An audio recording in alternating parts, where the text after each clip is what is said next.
I think what I am really excited about is the parallels that I see in puberty for those same exact things, that puberty is kind of the first chapter or like the first wave Mm, of that really beautiful kind of movement that we see in a woman's life of, potentially, again, whether she is pregnant or gives birth or not, but just, yeah, it is a time where so much change is happening and the body is changing in ways that feel like kind of out of your control.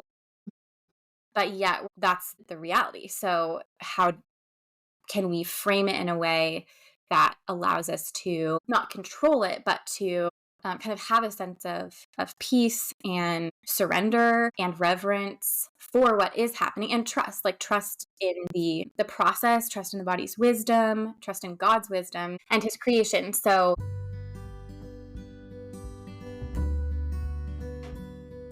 Holy Wild Birth is a podcast embracing the reclamation of giving birth, rooted in God's original design, undisturbed.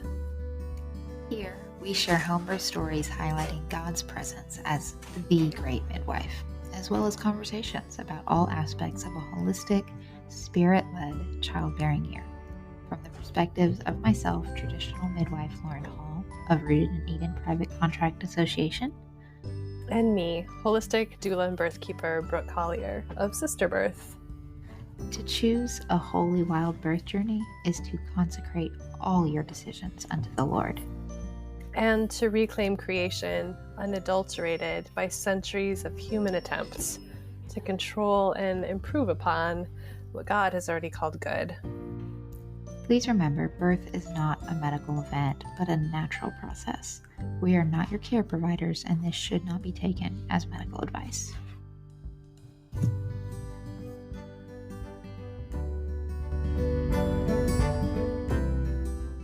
All right. Hey, Holy Wild Birth listeners. Welcome to another episode. I am in the studio with a guest today. Her name is Megan. And Megan is a creator of, this is how I found her, a creator of a beautiful puberty and body literacy curriculum for young girls to do with their mothers called Body Talk Basics. And I purchased it and went through it with my daughter, my sister-in-law, and two of my nieces. We did like a group study. It was just so rich and good. And I was so refreshed by Megan's approach and just the holistic way that she approached the subject and all the things she taught in it that I really wish somebody had taught me when I was that age, which just led to me reaching out to her and saying, would you ever want to be on the podcast? And she graciously has said yes. And we've been talking about it for probably a year. And we're finally here doing it. And I'm really excited. So I'll let her introduce herself next. So, hey, Megan. hey, thanks for having me and for your patience. I think probably that year was me like taking forever to respond to you. So It wasn't just you. Well, we finally aligned, so I'm very Yeah. excited to be here. So, yeah. Yeah, tell us about you. Just and not just your like credentials, but a little bit about you, your life, your family, whatever you feel comfortable sharing. Sure. Yeah, so I live in Greenville, South Carolina. I'm originally from the Pacific Northwest. But I'm really enjoying a lot more sun out here in South Carolina. I live here with my husband, Evan, of almost 10 years, and then my sweet son, Solomon, who is almost 2. I am kind of like, my training and my background is as a middle school teacher. I taught nothing related to puberty and health. I was a history and English teacher. I taught humanities, but when you are in a middle school environment, puberty is just in the air. So it was definitely something that I was kind of watching, literally unfold in front of me. And that kind of combined with an interest in women's health that kind of was sparked in me at the very end of college, ended up leading me to decide that my true passion was actually to make a puberty course for moms and daughters. A little bit kind of out of the blue in some ways. I thought I'd be a classroom teacher for my entire life, since I was like 3. I was like, I'm going to be a teacher. And that was the plan. But a few years into teaching, actually when COVID hit, I had a little bit of time to think. And it was like this sudden like merging of these passions of teaching, of women's health, of this middle school, upper elementary age that made me realize I needed to pivot, and I haven't really looked back. So created Body Talk Basics, and yeah, I'm still excited about it. So that's kind of my background in brief. Isn't it funny how we can kind of stumble into our life work and like life work Totally. we never would have seen coming? Absolutely. Yeah. I definitely didn't dream about this when I was 5. Yeah. Beautiful. So I guess I already shared about how I found you and what I appreciated about Body Talk Basics, but so you made it because you saw a need in the middle school students that you were interfacing with on the regular. And what kind of philosophy or guiding vision did you carry with you into making that? Because it does actually, to me, stick out amongst other options as having some unique qualities. Mm, yeah. Yeah, I think what I saw as missing in that world was one connection between, I think that's, if I could sum it all up, it'd be connection. Mm. So one aspect of that is connection between a mom and a daughter. So I was seeing, kids who come, their only experience with talking about puberty might have been the unit in their health science class about puberty, which is very kind of sterile and what's the word? Like sterile and cringy at the same time. Like, they just weren't, it was like they didn't like how it was done. And it was this kind of like, weird kind of thing. And I didn't get the sense that there was much, and in puberty curriculums that I had looked over myself, there wasn't much of a holistic angle, which also makes sense in some ways. These are just a public school curriculum, but Yeah. nothing really about like connecting you to your body, knowing how to actually care for the body that you're in and the cycle that's beginning. And so it was just kind of this, I got the sense it was just presented in the same way that you would approach any other subject. Like, here's math. This is how it works. Here's this, but there wasn't there wasn't room, I guess, for a more kind of embodied reverence in some ways for this phenomenon that happens called puberty that I really believed should be there. And so that, and then the fact that parents in many cases weren't involved, kind of rely on the school to have that potentially challenging conversation for you. And I realized that moms were missing out on this really beautiful opportunity to connect with their daughter, for their daughter to connect with them. And what I saw as a big, like one aspect of why moms maybe weren't having that connection opportunity was because they themselves didn't know what to even share. Because I was learning these things about, the female body, like what actually happens in a menstrual cycle, that there are 4 phases to a menstrual cycle, all these things I learned in college. I'd been cycling for like 10 years. And the fact that that was new to me, and here I was like a college graduate, was just so insane.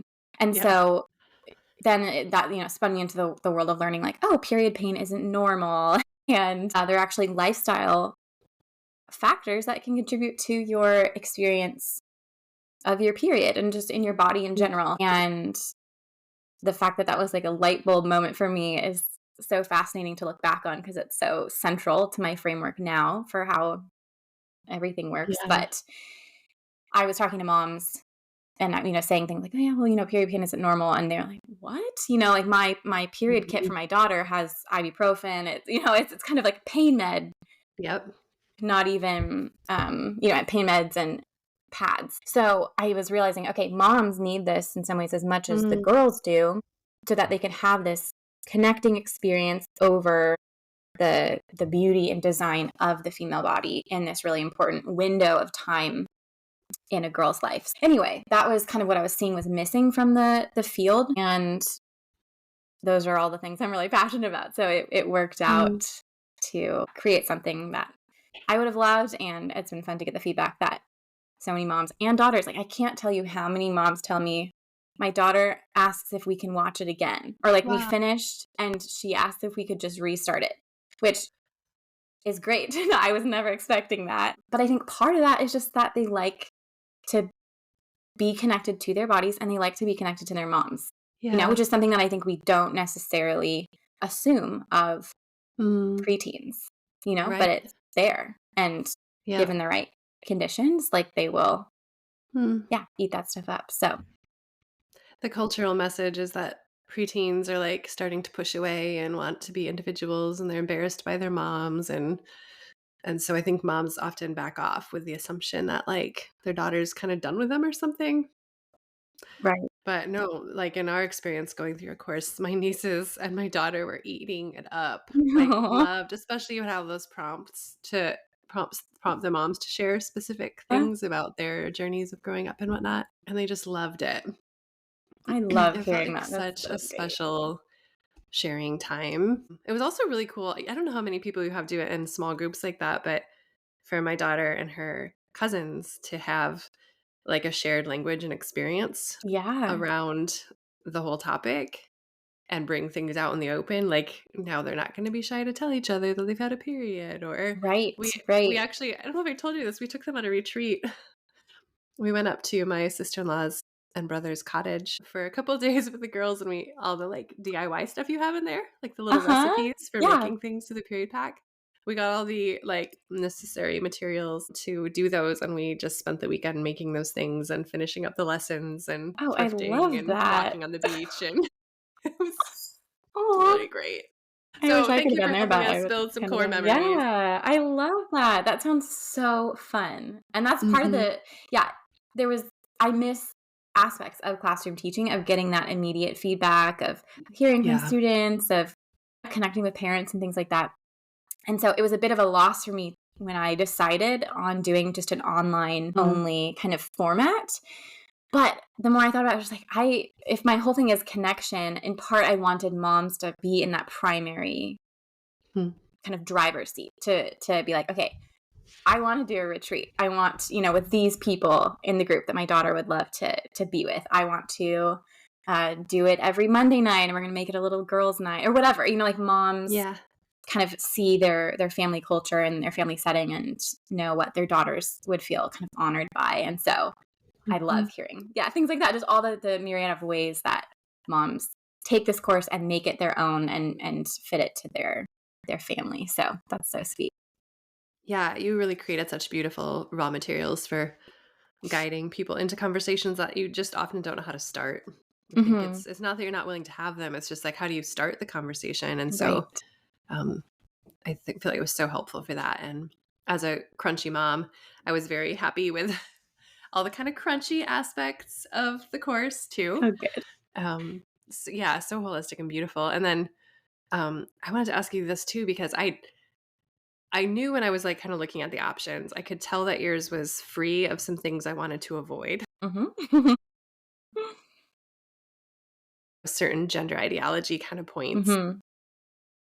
And it contained like the holistic, like really understanding a cycle. I was like so excited about that part. But you don't advertise it as like a Christian faith-based course, but I was feeling like I was getting those vibes. And then I found out that you are a believer and a Christian. And I'm kind of curious about this personally because I have a childbirth education course that I first was going to make and not really necessarily talk about my faith in it at all. And then Yeah. in my story, the Holy Spirit really was very specific with me like, no, you're going to Mm. make it for my church. Mm. And I was like, okay, even though I was a little nervous about that. So Yeah. anyway, you made a slightly different choice. You didn't make it Yeah. Yeah. explicitly Christian, but it's like obviously something that people of faith can really easily feel at home in and comfortable in. So even that intersection of your faith and this work and your teaching, I would just be curious to hear anything that you have to reflect on that part of it. Sure. Yeah. Yeah. That was a tough decision. I remember, Mhm. it's like so vivid. I can like remember certain places where I just sat and really tried to think about that question. Do I want to make this Mm. a Christian course explicitly or not? And yeah, I decided to not make it explicitly Christian. And that's been really interesting and kind of fun in some ways. The variety of women who've been like, I'm so thankful for this. Like I've had some like Muslim women take this course with their daughters and Mm. be like, this was like, that they were like, I've had like a lot of like, not that you can't be a radical feminist and a Christian, but like different, Yeah. very like different aspects. Like I have like a lot of Mm. very, very conservative Christian people coming. I have people who are on like, I would say like a more Like more whatever progressive. political, Mm. but who have certain critiques of maybe like gender ideology as well, Mhm. but would like never ever call themselves Christians or that kind of thing. So it's been really interesting to kind of sit in a spot where I can't just, assume that people have a certain spiritual background. Yeah. But then there's like obviously such pros and cons to both. But that's been interesting to see who aligns with it and to kind of see in some ways at the core, like, yeah, truth is true. Like, when you're saying like true things about the body, I think that resonates with many, many people. And so it feels cool to me because those truths to me are so tied in with my own spiritual understanding of how God created the world. So like the fact that our bodies, like, yeah, just the more I learn about the body and how even, things like how the menstrual cycle was designed, it's just so clear, like, wow, like God made such a beautiful system for us and it works so wisely. And we were built so intentionally. And I think, then there's just so much goodness in our bodies. And I think there's like even things like periods should be painful, even if, or that periods are painful, something like that is a lie. And so the truth that periods, so it is a lie. So following that way of thinking, you can end up in kind of spiritual delusion. Sounds so strong, but I'll use that word, spiritual delusion as well. Thinking, okay, well, if periods are painful, like God is punishing me. God doesn't like women as much. It's a kind of a lesser thing to be a woman. It's whatever, at least that's how mine took some of those things.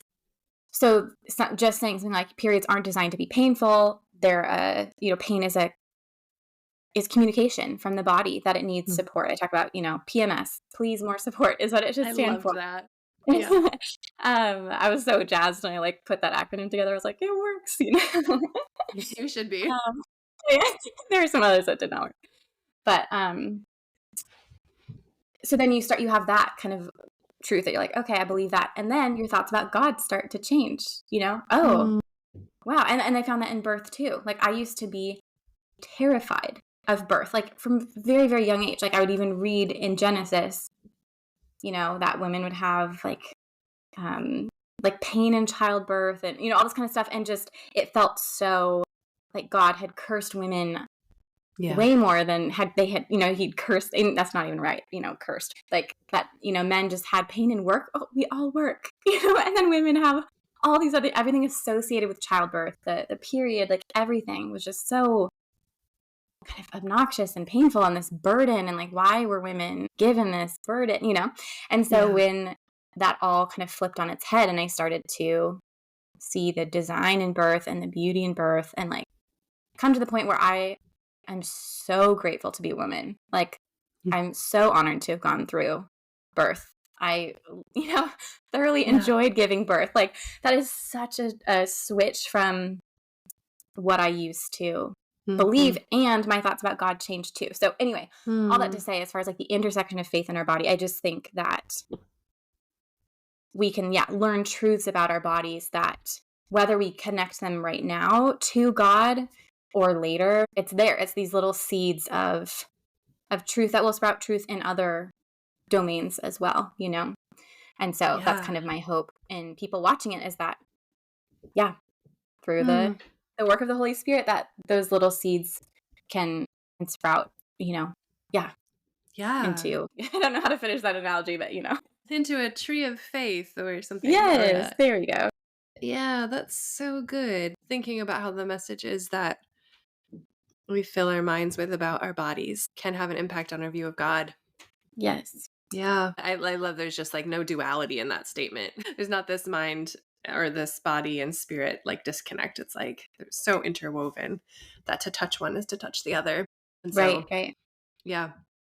That's so beautiful. I love knowing that that's your heart behind it. And I had asked you ahead of time to think of like some aspect of puberty education that you just feel especially passionately about that you could kind of riff on for a while. And so I wanted to ask you to kind of like, let's go down that road. What did you come up with? Yeah. And I'm going to turn do not disturb on my computer because it's beeping at me. Okay. I know. Normally it's when someone decides to call me, on my phone or my computer suddenly. Yeah. Okay. Well, there's so many things I can blab about puberty all day, but I think thinking about this being kind of a birth focused-ish, I know you go into lots of topics, but birth being kind of one of the core things of this podcast. I was thinking we love about talking about cycles too. So yeah, just women's, all the things. Yeah. I was thinking about the parallels between pregnancy and postpartum, maybe even birth, with puberty. And one of the things that I think has been so cool in the kind of alternative health spaces, I guess, in recent, I don't know, maybe the recent decade or so, is just kind of this really strong affirmation of like the beauty of pregnancy, the importance and like centrality of postpartum and how we spend that time and connect with our babies and our bodies, and kind of this emphasis on kind of taking maybe special care to nourish yourself, to invest in your body, to rest, to move in whatever ways, and how those are like spiritually kind of like poignant times in a woman's life. And I think what I am really excited about is the parallels that I see in puberty for those same exact things, that puberty is kind of the first chapter or like the first wave of that really beautiful kind of movement that we see in a woman's life of, potentially, again, whether she is pregnant or gives birth or not, but just, it is a time where so much change is happening and the body is changing in ways that feel like kind of out of your control. But yet that's the reality. So how can we frame it in a way that allows us to not control it, but to kind of have a sense of peace and surrender and reverence for what is happening, and trust in the process, trust in the body's wisdom, trust in God's wisdom and his creation. So I think, puberty is so interesting because I think of some of the ways that people talk about even like eating. Like, I remember when I could eat whatever I wanted when I was like younger. Like we think about like weight or something. Like it's this kind of metabolism thing. Oh, you have fast metabolism when you're younger and you can eat whatever. And I didn't, gain weight or whatever. I still hear people talk in those ways sometimes. And it's just interesting to me because I think, puberty should be, and my hope for it is that there's a kind of cultural shift where it becomes a time similar to where we think, okay, a woman had a baby, let's bring her food, let's kind of focus on like nourishing things, the broths and the nutrient dense food. I want to see a kind of similar shift with puberty where like girls enter that phase, like, stepping even more into, utilizing herbs that can be so nourishing, cooking. I love cooking. I love food. And so I hope that, women are able to like, help initiate girls into this kind of like knowledge of how to nourish themselves and to really like tend to their own body. Because so much, of your childhood is someone cooking for you. Even if you're helping, you're kind of being, served in some way in that way. And so to kind of see puberty as this initiation into knowing how you serve your own body and how you honor your own body through things like food or movement or whatever, and kind of it being an initiation to like, like this is when you step into kind of some ownership of yourself as an individual. And that might look different than how the mom nourishes her body, but a kind of like intentionality around the importance of stepping into that responsibility of caring for yourselves, of knowing that your body is asking for certain things, knowing how to read different signs in your body, just even those little like practical rhythms where like we need to eat more in our luteal phase because the corpus luteum is, ramping up our metabolism through our thyroid and things like that, where just if you have some of those little building blocks, then maybe she steps in the kitchen with you and you're making some of those little snacks that she can grab that are nourishing and all that for that specific time. And she knows that and she can do. So I just think it's so just rich in possibility for ways that we can rethink how to support girls in that time. And also just, affirming like what an amazing thing. Because I think it's easy when you see a baby to be like, miracle, because they are like, it's such a beautiful kind of like thing to see. But also puberty like is a miracle. It is crazy what happens, like what transforms in a child's body to make them Wow. closer to being an adult. Like, it's a real thing. Their brain is changing. Like, a whole new process is starting in their bodies. And so it just feels like it hasn't quite, I keep using the word reverence, but I think that's the word I want. Like, the reverence hasn't quite like shifted over, like made it from the birth postpartum world into puberty. Right. And I'm just excited for that to happen because the potential's there. I'm excited to see what happens. Yeah. I've never heard anyone talk about it quite that way before, but that's so instantly resonant and so beautiful. And as somebody who's really passionate about working in the birth and pregnancy and postpartum stage of life and seeing that as a rite of passage and a time of transformation and growing up into from maiden to mother and all that comes with that, like to back it up to puberty and one's first cycle Yes. and see the same potential within that makes so much sense. And I'm even thinking how life-changing it would be if every girl was initiated or walked through puberty with this kind of positive lens and this like invitation to that reverence and that self-care and that responsibility. Then coming into the pregnancy and birth and postpartum state later, you're already set up Yes. from such a place of strength. That's incredible. But most parents probably are avoiding that conversation because they feel awkward or unsure how to handle it or just feels taboo or they don't want to embarrass their kid or whatever. So fearlessly walking into that and changing our own perspectives as the moms too is probably the first thing because we can't pass it on to our daughters if we haven't made the shift in our own paradigm to see it for what it is, like in the way that you were describing it. So that's a challenge for our listeners, I guess, who are raising daughters. Like we need to be the ones to start the change. Just like we talk about on this podcast all the time, like we're being change makers in the birth space, like that we can birth differently and let our daughters see a different way of experiencing birth than we did. And then that goes on to generations. And we don't talk about on this podcast so much, but the same potential is there for puberty. Like what we're giving our daughters now is what they're going to give to theirs. And so it's really an opportunity to make like a whole new generational impact. Absolutely. It's so beautiful. Yeah. And it's so empowering. I think that's what like you, I didn't know about the phases of a cycle and like the different types of cervical mucus or like even the fact that different types of moods or energy levels would change or appetite, which I didn't have any idea. Even though honestly, my mom is a puberty teacher.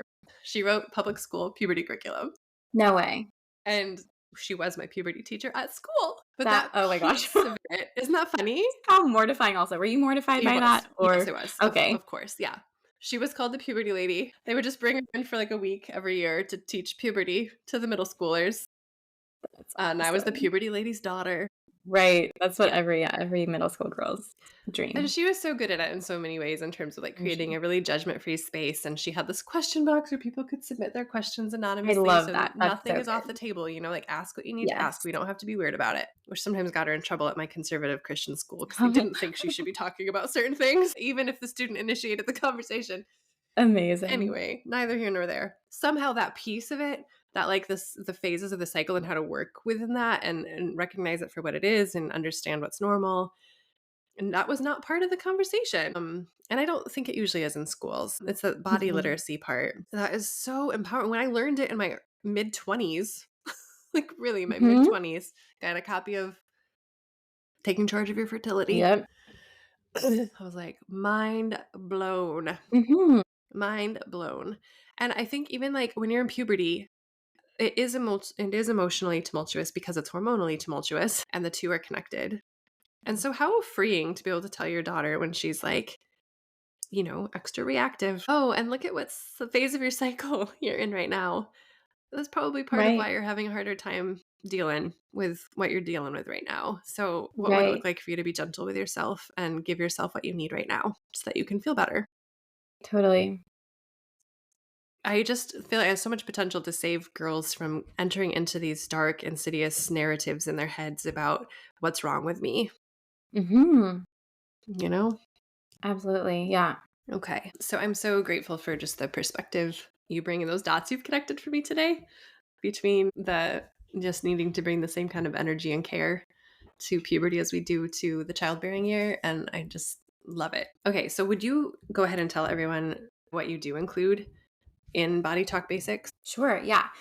So basically, if you were to purchase Body Talk Basics, you would get access to about 3 hours of online videos. They're broken up into 6 different sections. One's just a very kind of intro to what is puberty. And then we talk about breast development, breast buds, breast health, bras. Then in another section, we talk about body hair, body odor. We go into, and then, the biggest section by far is the called period piece section, but we talk about more than the period. We talk about all 4 phases of the menstrual cycle in quite a bit of detail, and kind of your main hormones, estrogen, progesterone. Talk about how to, kind of the potential uniqueness of first periods, and how to get prepared for your period, how to track your cycle, like the very basics of cycle tracking, cervical fluid. And also we talk about PMS, how to care for your body. We talk about some period pain, kind of holistic tools you can use if you are having period pain.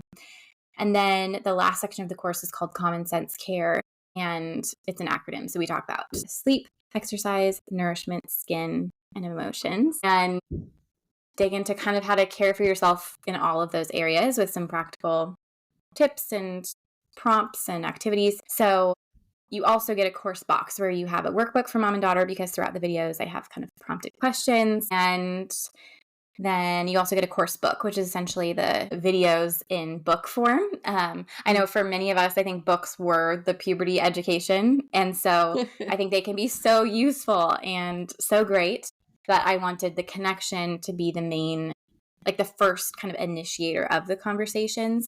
And then for the book to kind of be like a resource to flip back through, not necessarily the replacement for the conversation. So there's a book there to look back on.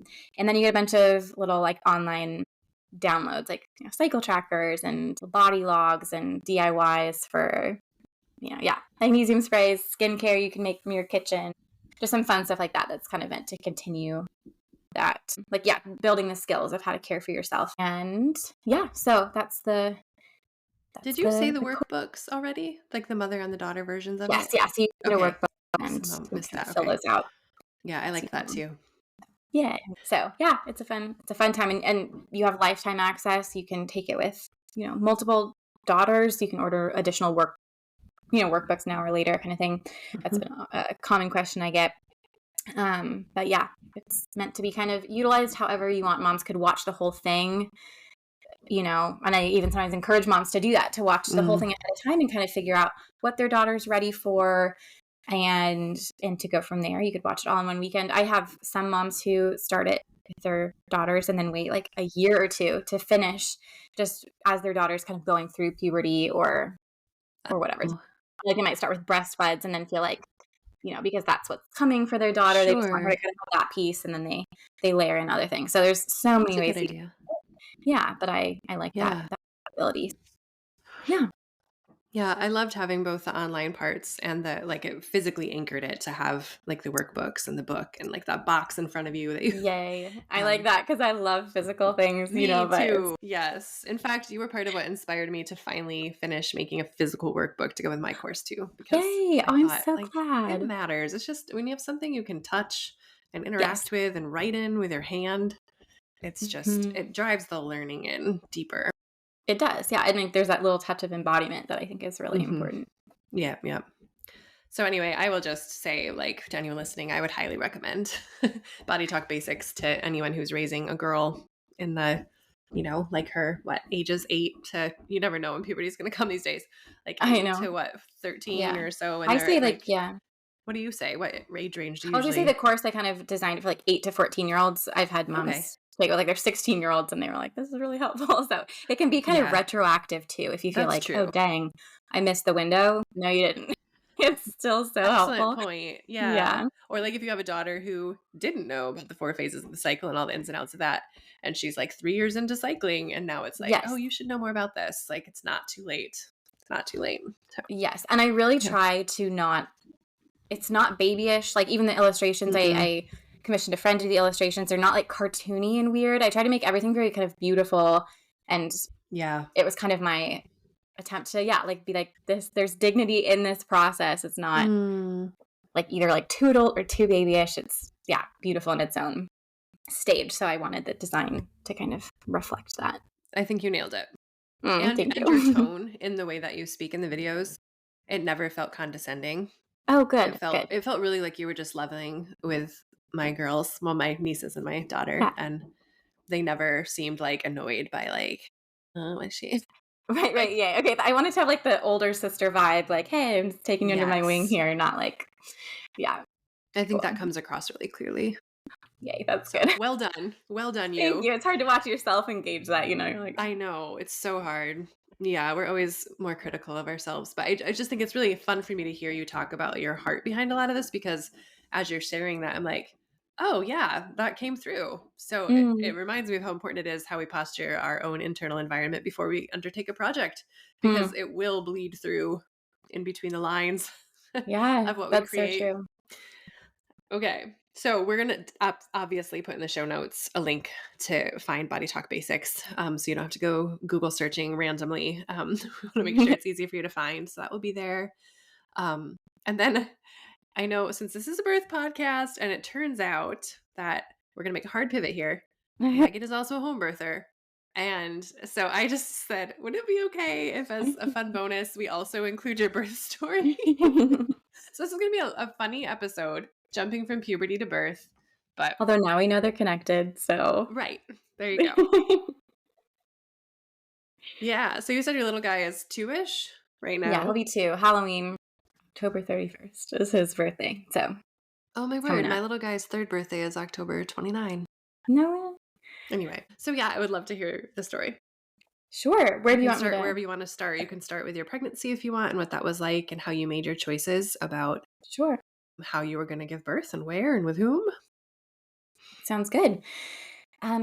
So as I mentioned earlier, I, for most of my life, just hated anything to do with birth. I was so freaked out by it. I just, the pain that I'd hear people talk about, but then also the fact of like pain and like your private parts, like what, how scary, like, you know what I mean? Like that's how I thought about it. Like it was the epitome of, like terror. So and everything, like in movies, my friends would joke, I would just have to like plug my ears and cover my eyes if there was a birth scene, which weirdly happens in like even superhero movies. Like there's always some like birth scene where like the woman's screaming and there's like people running in, and it's always some emergency and there's bright lights and a lot of blood. And I was just adrenaline. No, this is horrible. That was kind of my concept of birth, or it involved like going to a hospital, and I really was not into hospitals. It just, that was like so scary just to go in and have this experience there. So even to the point where I was kind of convinced, like, okay, I think I'm just going to adopt children. Like I just was so set.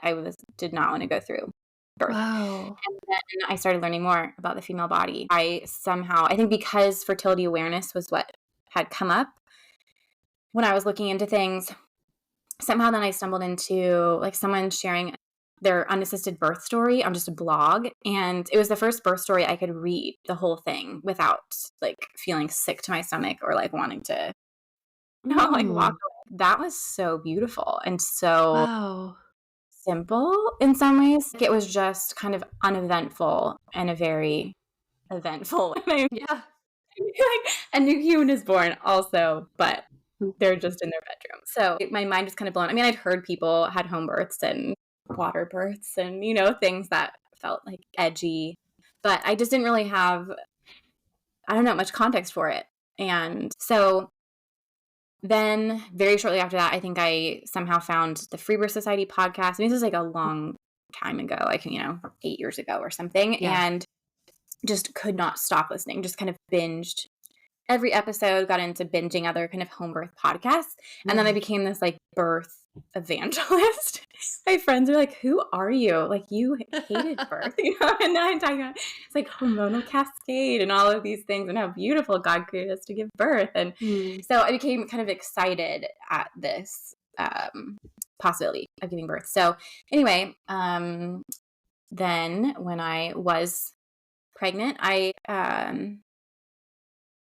knew that I wasn't going to plan on going to a hospital. And also at that point, I mean, kind of through the free birth world, in some ways, like maybe at this point, I would even say fear mongering to some extent of midwives, but also in some ways, a kind of important call out of what they would call the midwife culture, which I think is very accurate in other ways, where you're just bringing, it's kind of like when people homeschool, but they just do public school at home. It's that. It's like, okay, you just brought the hospital into your house, which for some people, if that's what you want, then like, that's awesome. And I'm so glad that that exists. And that's all that I want. So I had kind of this fear of having like an over-medicalized birth that I didn't want through a midwife, I guess, or a licensed midwife. And there were certain things about licensure that I was critical of or felt like understanding that a woman would have to honor her licensure and job and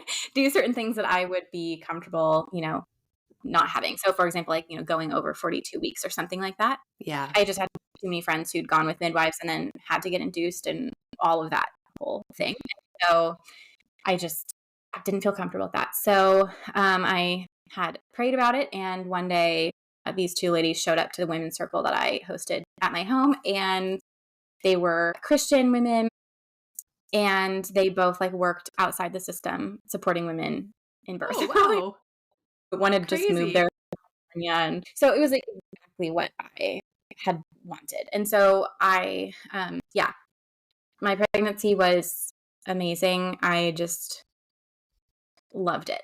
I felt like just everything got better. Not that there weren't like hardships or something or, aches and pains, but it just felt like a very elevated experience. Yeah. I just felt like joy more deeply. I felt just delight more. It felt like such a lovely thing to have this little soul like incubating in your body, and to share that experience with them and dream about them. And I felt like a big part was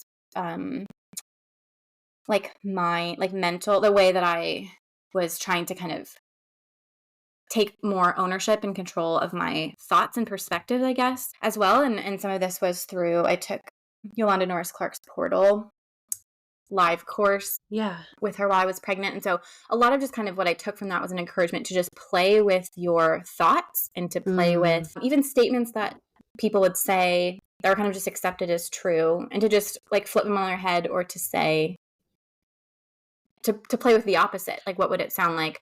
People would have a lot of assumptions like, oh, well, you're just going to keep getting more and more uncomfortable. Like if you express any discomfort or something like that, like your body's just getting bigger and bigger. And so for me, I played with my whole time, like, what if I just keep getting more and more comfortable in my body? Because I have the belief that my body was designed for this. So why would it not be designed to like know how to adapt to like a huge belly or something? And I found that to be true. Like I might have some ache and pain, and I'd have the thought, oh no, this is what I've heard. I'm just going to now have this pain and it's going to be hard to walk, whatever. And I'm like, okay, what if actually I'll just get more and more comfortable? And I always found that to be the case. It would take, maybe a couple of days, my body would adapt. And then it was like, great. And so I think that was just a lot of fun. It felt like a time of a lot of freedom to kind of push back on things that people would lay on you as a pregnant woman, about assuming that you're miserable, assuming that you're so hot. Poor you, you're, pregnant in August in South Carolina. And I would just be like, I'm having a great time. I love this. I feel so good. And it wasn't a lie. I really did feel really good. So it felt kind of fun to be like, no, I have no complaints here. So and my prenatals were like going out to coffee with the birth attendants and like talking through even kind of like mind body connections of like emotional, not just like, oh, okay, my like hips are hurting or something, take magnesium. It was like, okay, what are like, let's talk about like support and the hips and like, where do you feel like you need more support? Like that kind of thing. It was a lot of kind of thinking through things with the mind, body, spirit, emotions connection, which I just loved. And nothing, like really nothing felt medical. I didn't do any tests. I didn't do any scans or any of that. I didn't, even things like I didn't take a prenatal either. I don't think any of those things are bad. I think it was just one of those things where I felt like it was coming out of a belief that birth and pregnancy was like a normal thing for women to go through. And if I was already conscious of trying to take care of my body and to honor it, that I don't need to like, buy a special vitamin for this time when I don't take vitamins normally. What do you say? Oh, wait, I'm sorry. I think maybe you're muted. I was muted. You're saying like, rather than like, why do I need to prop up my body with all these extra things when it's just doing something that it's meant to do? Right? Yeah. And maybe like I did feel more intentional because I'm like, I'm caring for myself and someone else. So I felt like more intentional about like, eating maybe specific foods even more or things like that. So there was a kind of like leaning into more of a kind of abundance of certain things. But in terms of like pivoting into doing things that I wasn't normally doing before, I just kind of felt like I was really just living my life, but just like more conscious of the fact that I was having a baby, if that makes sense. So just like being out in the sun, just be like, yes, so instead of like, instead of like maybe outsourcing to other things. So that's just what felt aligned with me at that point. A clarifying question? Yeah. I think you mentioned that you were having prenatal meetings with the birth attendant. So those women who came to your sister or your women's circle, you did end up inviting them to kind of be your attendants and walk with you through your journey? Okay. Yes. 2 of them? You had 2 people? Yes, there were 2. And they so one, her experience was this was their first time working maybe the second time working together. One was coming out of being a doula, kind of working in the hospital system and not like having her perspective was shifting. She was wanting to back out of that and support women in a different way. And then this other woman had, been at a bunch of births before. She like trained with a bunch of midwives up in Canada. Like Yolanda was kind of part of that same group, Yolanda Norris Clark, up in Canada, and kind of, more so her training was through like traditional midwives there who were passing on skills and things like that. So that was her kind of background. So the 2 of them had kind of recently teamed up and were interested in supporting women in the area. Very cool. It felt very aligned. Yeah. Yeah. Okay. So anyway, I'll just jump into the birth. So that was kind of the context. That was kind of the world I was living in. It was just like living in my life. I'm very excited. And so then let's see. I will say at that point too, I had read a lot of like birth books at that point. I had listened to a lot of things. And so it wasn't totally like, I have no idea how this works and I'm just trusting the body. That's also really cool. But I felt like I had spent in some ways years at that point really trying to kind of understand ways to optimally support the body through birth. And anyway, so there was that. And then, so in my first trimester for multiple weeks, I would wake up in the morning like 3 or 4 a.m. and to pee. And when I was like half awake, I would like wake up and there'd be this scene in my head where I was in the bathroom. It was dark. We have this massive like jacuzzi kind of tub. There's a very large woman that lived in our home before us. And so there's like handicap bars and a large tub in our bathroom. And so I would picture myself in there, no water, just like blankets, like it's a nest. There. And I had a baby in my arms and I would like a baby boy in my arms and I would turn around kind of towards the front of the tub to my husband who was like standing or like sitting right behind me and be like, look at our baby. It was like just a little glimpse of that. And then I would like wake up and go pee. Wow. And so I just saw this over and over and over and over again. And it was just us in the bathroom. And at that point I wasn't like, I'm a free birther. I'm going to have an unassisted birth for sure. But whenever I would think about it, it just felt like it was just supposed to be Evan and I there. Like, whenever I imagined it, there was never anyone else there. Even though I really loved these women and felt like they would have been great support. They just weren't in the picture in the visualization, conscious or kind of slightly on, in my subconscious. I totally get that. Yeah. Yep. So then my kind of when I had calculated my 40 weeks, it was like Halloween. I was like, okay, that's kind of a funny due. I'll just say like November 1st or like early November. And so, yeah, let's see. At this point, it was like October, I think it was the 21st, I guess. And my husband and I went to bed, and we turned off the lights, and then I just start having these like really strong cramp sensations. We're like right away, I'm kind of having to breathe through them. Like, whoa, okay, this is different than the little tightenings I'd had before. And it was very quickly like really uncomfortable to be laying down. And so I kind of slipped out of bed and went to the bathroom, and that was what it was. Okay, I was still in bed, and I would say maybe for like 20 minutes. Also no time. I like barely ever looked at the clock, so none of this will be time stamped. But As I it should be, really. right, yeah. I with one of the tightenings or like the cramps, I felt like this little bit of a like tiny bit of a pop and a little gush of water. It's like, whoa, okay, here we go. And so I went into the bathroom, and I kind of like was just on the toilet, like, facing backwards and kind of leaning there. And with each contraction, like a little bit of water, there'd be like a little gush. And so, pretty quickly I called my husband, and I'm like, oh my gosh, okay, I think things are starting.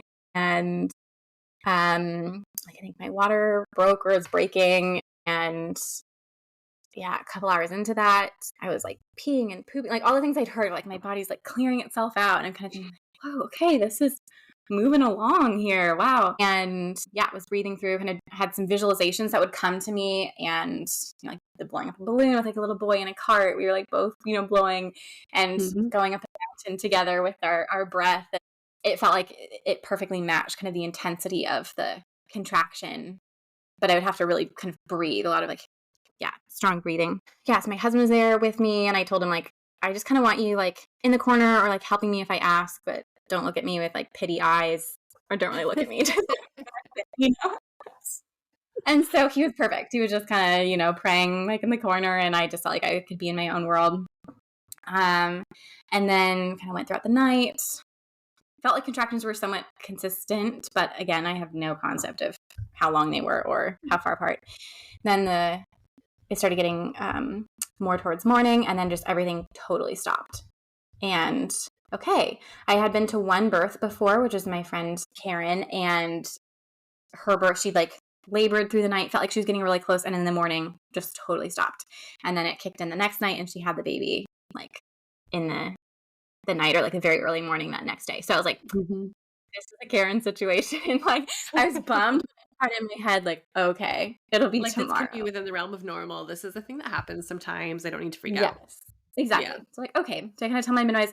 The one problem was we told people that my water had broken. And so that was the one thing, that's my one regret for my birth, is that we told anyone. Because that set the clock, not with our midwives. They were totally chill, but with the community. And so then it became a real thing to like have to articulate our perspective and like why we were doing this very alternative thing, even to midwives. You know what I mean? Like people even know in other contexts, oh, you have 24 hours till you got it, whatever. So that was really, really, really stressful. So anyway, next day picks up, the next day, nothing happens. We just like go on a walk. We just keep it very chill, try to sleep. And then the next night. You're still leaking fluid through that whole day? No, because that just kind of happened with each contraction. So it wasn't like, maybe there was just like a little bit, but it wasn't like a constant stream at all. At least that's what I remember. So the next night, lay down to go to bed, same thing. They start, okay, get back into the bathroom. And I think it's in that night that Evan just goes, he decides like, or I say that he can just be in the bedroom and sleep, or like I'll get him if I need. And that's when I found that it was actually much easier to be by myself. Because even though he was like the perfect birth support, it was just that little energy leak of someone is in the room, someone's in my kind of field, and I need to be aware of that. Not having to be aware of that, I felt like I could totally tune in. And so very quickly, I kind of didn't even need to really do the heavy breathing. I could just say, and this is what I ended up saying over and over again, which was just like, thank you, God. Yes. Like, good job, baby. Yes. And just saying that was enough to kind of like neutralize in some way the contraction. Not that I didn't feel it, but it felt like it was in in control of it or something. Like I wasn't just being like slammed against the rocks by these waves. I could ride them a little bit more. So same thing, little water with each contraction in the morning, totally stopped. So this happened for 9 more nights. Oh my. And around day 5, I wasn't having any more water leaking with the contractions. But I would feel baby moving. Yeah. I felt, fine. Except for the And lack of sleep, perhaps. yeah, exactly. I try to sleep in the day, but you know how hard that is. Anyway, but so it's still like a very beautiful experience, and it felt very, also very testing, like, God, please just let me have this baby. How far away am I from having this baby? Because it just felt so kind of timeless in a sense. Like you're just, riding the waves and you have no idea how close you are to shore. So the 10th night of that, it was like same as before. So we go into the bathroom. my husband and I are Eastern Orthodox Christians. And so we had an icon. So Matushka Olga Matushka's like mother is what we call the wives of priests. And she was a Native Alaskan woman, wife of a priest who about her. Yes. Go tell. Yeah. Okay. So I just love her. I had come across her in my pregnancy, and she was a midwife in her village and just a caretaker for women in all sorts of ways. And so I just really loved her. And so in my pregnancy, I got an icon of her and just kind of asked her to be my spiritual midwife. And so anyway, if it's not clear, she's a saint. She just became a saint very recently, or was canonized. But she was like in the lineup because there's many, many like miracles and like things associated with her and people experiencing her and all sorts of things. And so, had her icon there with me in the bathroom. And so I would say maybe like day 3 or 4 of my laboring, I had just prayed that, I was like, okay, I know some women throw up when they're like in transition. And that's kind of like a thing of like the last like purging. I was like, can you just give me some sign? Like, could I like throw up and then I would know I'm in transition? Like I'm in a new phase, Yeah. Like I just need something to change. I'm just doing the same thing over and over again. And so, then that 10th night, I was in the bathroom by myself, my little birth ball, saying like, good job, baby. And that good job, baby, especially was just so helpful because I think it really kept the energy. I was like, this is me and my baby. It's not this poor me. This is happening to me.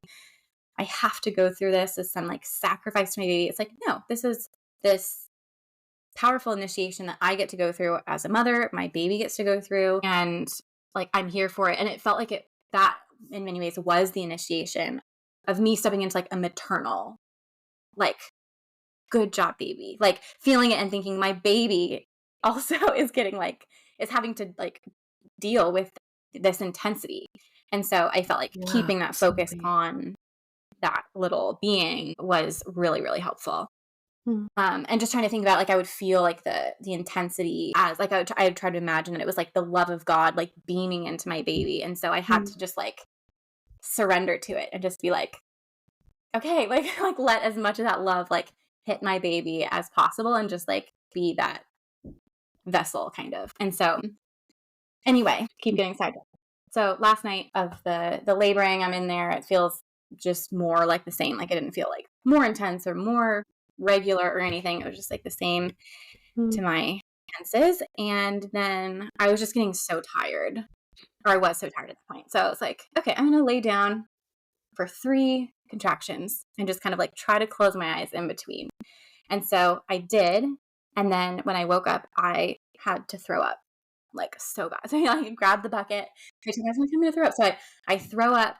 And then immediately after I throw up, I like hand my husband the bucket and my body is just pushing. So I just like turn, just like grab the bars. I'm in my tub. He'd like lined it with this like big blanket in the tub. And so I turn around and I just grab the handicap bars, which are perfect because I could be in a squat, like a deep squat, like a bar that was not going to break off of my shower. How convenient.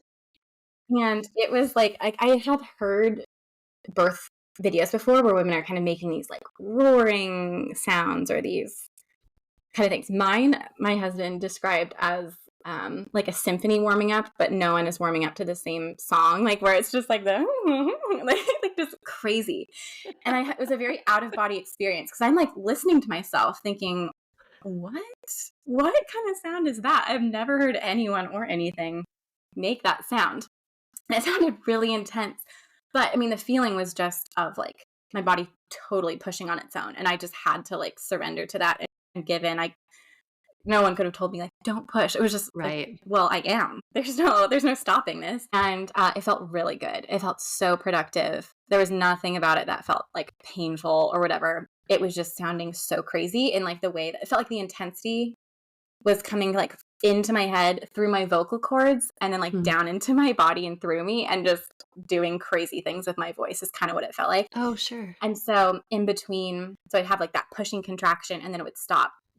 I remember after the first one, I turned around to my husband. I was just like, it sounds way more intense than it is. Like, I'm totally fine. Like, don't freak out. It's just like my voice is doing really weird things. So I like turn around and like have another one.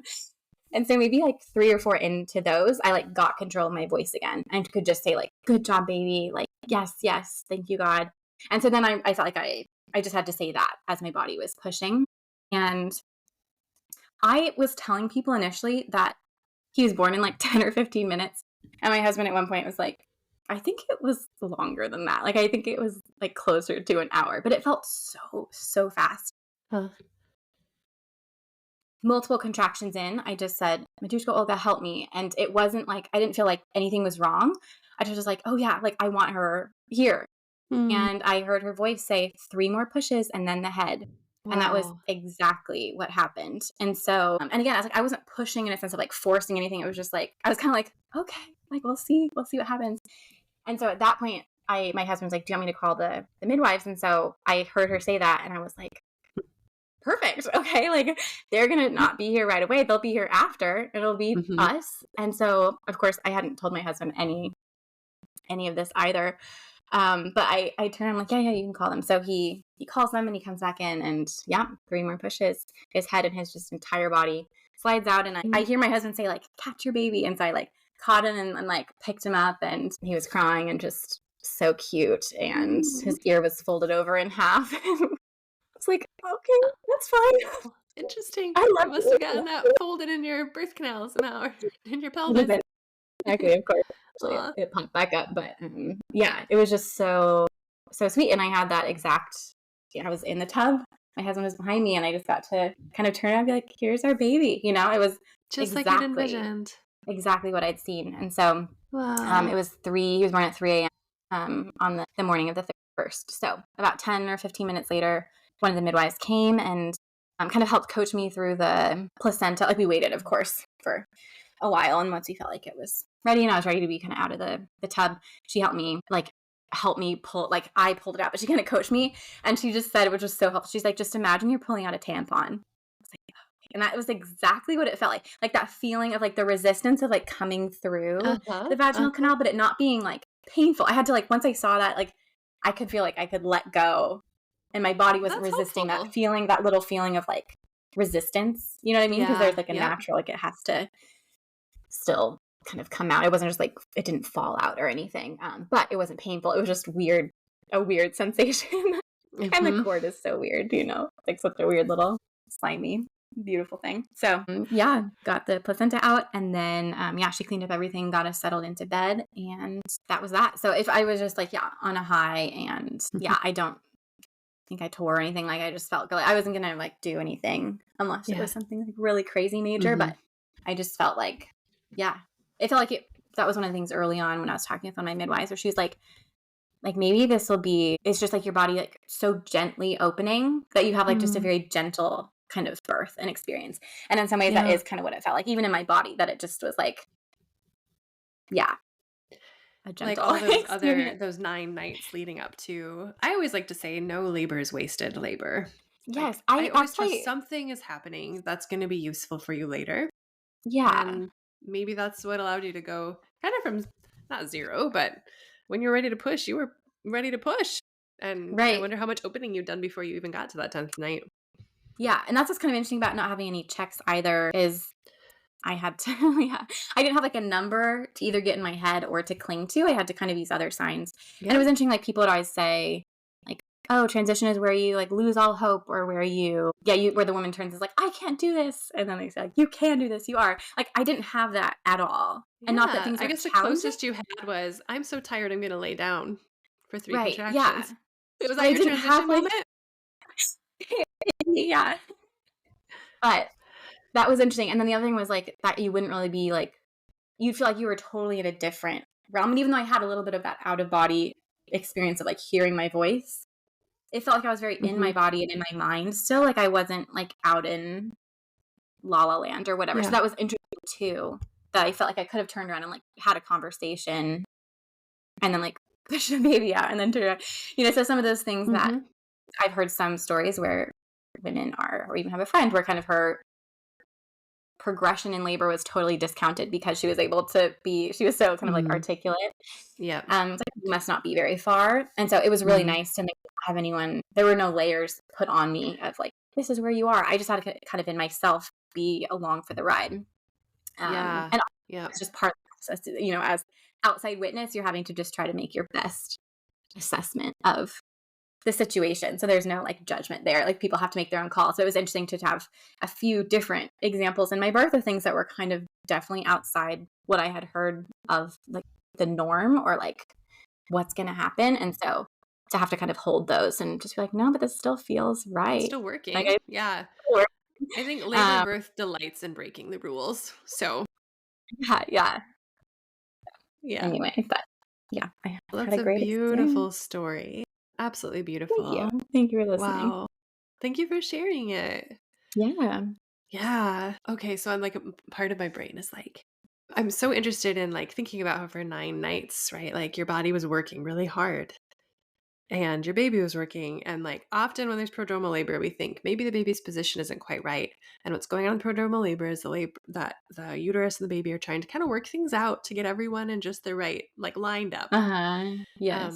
And I think so there's like that physical explanation for it, possibly. And I also wondered if like when you laid down, I don't know if you're on your side or whatever, if that was part of finishing up whatever repositioning needed to happen. Oh, that's an interesting thought. Yeah. That then like the baby like snapped into position, for lack of a better term. I wonder. And so then you were like, okay, it's go time. Right. So that's again, that's a possible I had laid physical down explanation. Yeah. I had laid down at some other points, but I hadn't like gone because I had I went to sleep in between each contraction, which was like crazy for me because it takes me a long time to go to sleep. But I was aware that it was like very short, but that I'd actually like drifted in and then like was pulled out. But yeah, no, it's an interesting read. Yeah, Obviously I do just at this theory, point. But yes, I love that. I had seen an image like a few months after giving birth, where it was like of a baby coming out and like the way that their head was. It would talk about like water being able to like leak out just a little bit, but their head still blocking and like with the kind of malposition of their head or just the different position, I guess, of their head. And that was interesting to help me explain like, oh, maybe that was what was happening with just like the little bit of leaking that was happening for so many nights that it was, it was a position thing, which I had shared about on another podcast that I shared my birth story on. But I think I played so much with kind of like my mind and mentality towards my body in my pregnancy, which was like so fun and freeing. But I think the next, and maybe this is part of what his birth is showing me, but I think my next kind of step was and is like coming into my body in the sense of doing practices that like physically open me up. I tend to have like very bad posture or things like that, and don't exercise and all those things that I feel like I've just felt the push in these recent months to like totally challenge like how I stand and move and feel like in my body, or to do like just body focused practices beyond just like going on a walk, but to actually be like building muscle and to be like aware of how I'm holding different parts of myself. And so I think that was kind of a missing piece, was I was using the mind to like interpret what was happening with the body, but I wasn't necessarily doing things with my body to open up. Like I was opening up my mind. Does that make sense? It does make sense. And so it felt like his birth in some ways maybe was a reflection of like my mind was there, my body wasn't. Like some of those like, even just basics of physical alignment that maybe you were neglecting or didn't have on your radar to even like Right. work with. And so Hmm. when yeah, that's interesting. That's really cool. I think that's a neat invitation you found in there. The both and of that, like both playing with our thoughts, and because that does matter so much. Yes, absolutely. And our body, like the embodied part matters too. Yeah. Hmm. But I also, okay, this is kind of interesting. Like we could theorize all day about why your labor suddenly went from like another night of seeming prodromal to like I'm pushing out a baby. But so there's a physical potential explanations, but also the spiritual, right? Like I'm thinking Hmm. about, I believe that like God has a journey for us even in our labors, that he's doing things in us that are important, and maybe even doing things in our babies in ways we can't understand, Mm. that the journey itself has a purpose, and that maybe there's some reason that that 9 days needed to happen for Yeah. something in your spiritual formation or your baby's, or just the timing of when your baby was going to be born, or and then even Hmm. that moment of you having asked specifically from Saint Olga for that kind of marker and like an answered prayer. So Yeah. it's just interesting, like the mysteries and just holding the mystery of the body and the spirit and the mind, and how they all like really can be trusted when push comes to shove to it's This funny I is said good. push comes to shove because it sort of feels like My a mom says all these I accidental didn't friends mean all the it to time, be. so I'm like, ding. But it really can be trusted to all come together in this perfect way when, like you said, you're just kind of along for the ride. I'm not going to resist or Yeah. try to think or overthink this or interpret it. Yeah. I'm just going to be in it and trust it. And that happens so, in such a cool way in your story. Yeah. All those Yeah, it was elements. interesting because, like, with each night, like, so my husband's birthday is on the 26th of October. And so, Mm, like, each day, maybe we could go on a walk and be like, maybe the baby's waiting for your birthday. That'd be yeah. so sweet. Like, whatever. And so we have, like, Theories. each What is day he we were like, waiting oh, for? maybe it's this. Exactly. And so, interestingly, during my pregnancy, we were trying to figure out, okay, who would the patron saint of our child be? If it was a boy or if it was a girl. So it's a practice in the Orthodox Church. And so we had already decided on the name Solomon for a boy, and Solomon could have been, King Solomon could have been his patron, but we wanted to pick like a more modern saint as well, to kind of have like, so he has like rootedness and like the past and like the more recent memory. And Cool. Yeah. so we were playing around with the name Joseph. So his patron saint is Saint Joseph the Hesychast. But there was a and that my husband had come across while I was pregnant.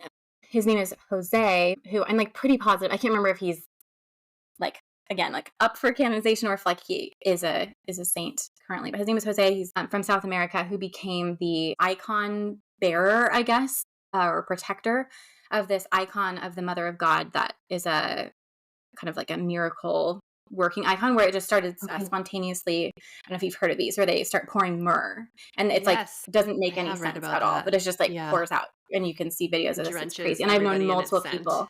Yes, and I've known Yeah. multiple people who've had like wild healings, like physical healings Hmm. from this myrrh, and it's just such a beautiful thing. So he would travel around with this icon to all over the world, and he just had a really fascinating story and was like such a compelling person. And he was traveling with this icon in Greece, and some people broke into the hotel room where he was staying, and he was murdered. And so he's kind of known as like a martyr in the church in some ways. Like he was martyred for this, and they stole the icon. The icon was never found. And we, after Solomon was born, went back into that story and put it together that he was martyred in the middle of the night on the 31st of October. And so, like on that night, like the 3rd to the 31st. So that was really interesting because like Jose, Joseph, like we were already kind of like, that would be a really interesting patron to have. And so it's kind of fascinating that he was born like on the night of his passing. That's so cool. there's some things like that too, where you're like, wow, I didn't even, have that in my mind, but you always wonder what the connections are. Wow. So that's really cool. Yeah. I didn't realize that icon was missing. As a side note, it's still nobody knows where it is. That's, to my knowledge, no. There's multiple myrrh bearing. Oh, there are. Okay. Icons. So yeah, we actually have some, because you can kind of write in and with your prayers and get some. And so it smells, I mean, like you get the package and it's just like almost dripping and just like this fragrance that is incredible. Just cool. So beautiful. So yeah. That so you weren't neat. expecting a myrrh-bearing icon. I wasn't expecting a myrrh-bearing icon. Tangent, sorry. No, it's okay. I find it very interesting. Maybe it's not typical material for our podcast, but I do find it very interesting. Yeah. And you're welcome to share those things. So cool. Well, gosh. Okay, let me just close with this. I'll ask you, and I'm kind of putting you on the spot here, so if you need a minute, it's Okay. okay. But just if you wanted to pass on any tidbit of kind of counsel or wisdom or perspective to people who might be listening to this podcast, whether that's about bodies in general or puberty or birth, what would be one little nugget? Let's see. I think I would say, like, as a prompt, and this is something that I like also need to do.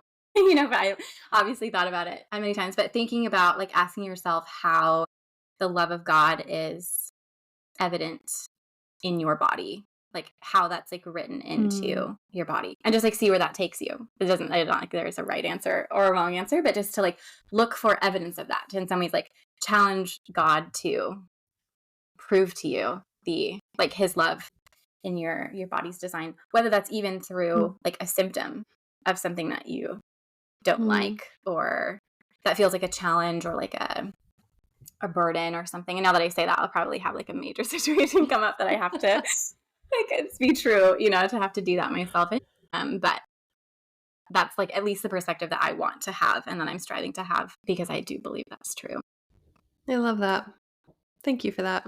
All right. Well, thank you again for the gift of your time and your wisdom and your story and the gift of Body Talk Basics. Really appreciate you, Megan, and thank you for coming on the show. Thank you so much for having me, and for your support, for trusting me to take this with your daughter. I always feel like so honored I'm like, most people that take it, I'm a stranger to in some ways that they found on the internet. So I always feel very honored to be part of that special process. Yeah. Well, the trust was well placed. So. Okay. All right. Thanks for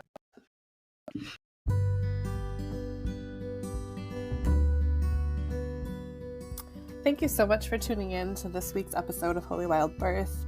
We hope that you were genuinely encouraged, inspired, and challenged by what you heard today. If you're loving what you hear, please make sure that you share it. Leave reviews. That helps other mamas find this content as well. And don't forget to read the show notes, okay? Because that's where you can find our email address if you want to reach out to us and start a conversation. It's also where you'll find free offerings as well as invitations to work with me and or Lauren. We can't wait to get to know you. See you next week.